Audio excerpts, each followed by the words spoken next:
Hey, what's going on? What's going on? It's Alfie, creator mastermixing.com, back with another great mixing tutorial for you. Today I'm just going to be talking about some ways you can spruce up your hi-hats. I'm going to jump right in.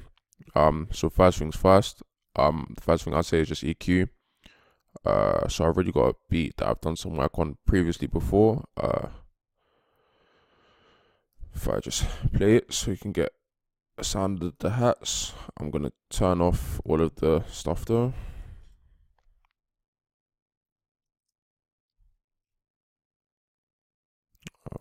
Wants to be a bit slow for some reason. Wow. Cool.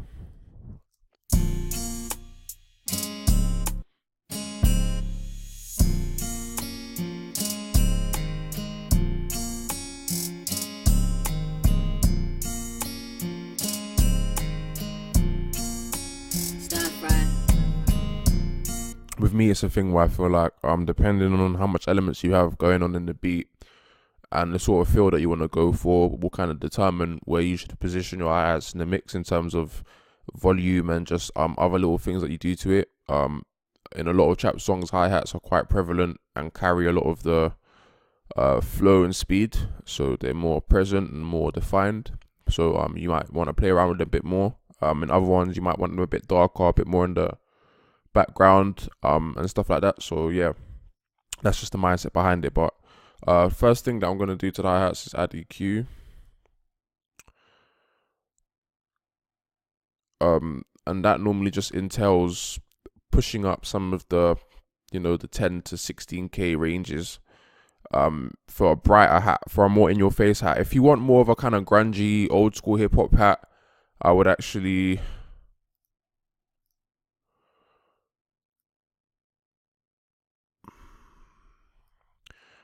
do something more like a small drop in 1 and a small boost in 2 sort of range. That's the sort of thing I'll do for a hi-hat that I want to be a bit more in the background, a bit more grungy, a bit thicker, and a bit dirtier.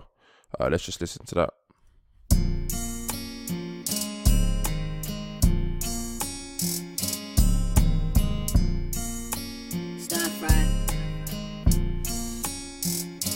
And it helps to stand out without having to turn it up, because you're getting rid of all of the clashes there, plus a nice bit of space for the vocal range as well, just in case there was any overlap.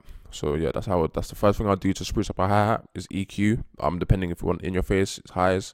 If you want a bit more grunge in the background but still standing out, then 1Ks, 2Ks. The next thing you can do for a tighter hi-hat is to use an enveloper or a transient designer and just bring the release all the way down to just sharpen it.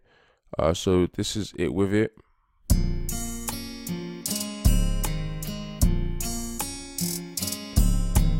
This is it without it.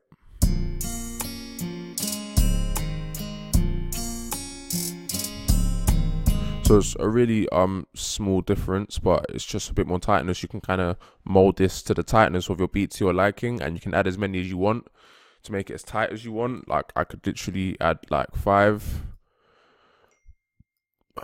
right now, and it will just sound like a pin kind of thing.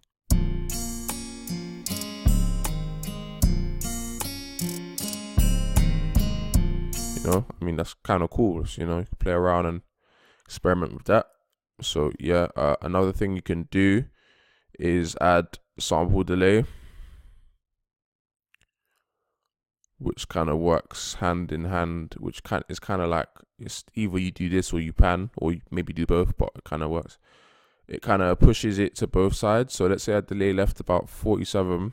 Can you listen to that now?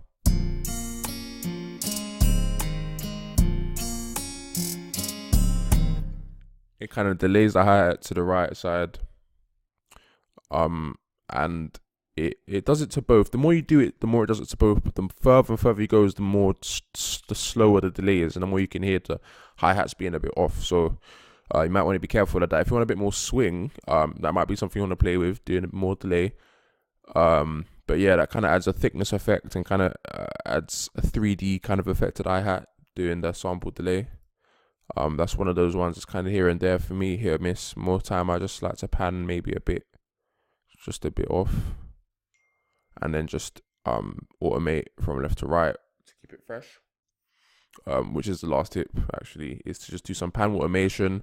You can do the pan automation hard left whenever there's a hi-hat roll, or you could just do between left middle and right middle every 4 bars or anything like that, just to keep it fresh if it's a very repetitive pattern.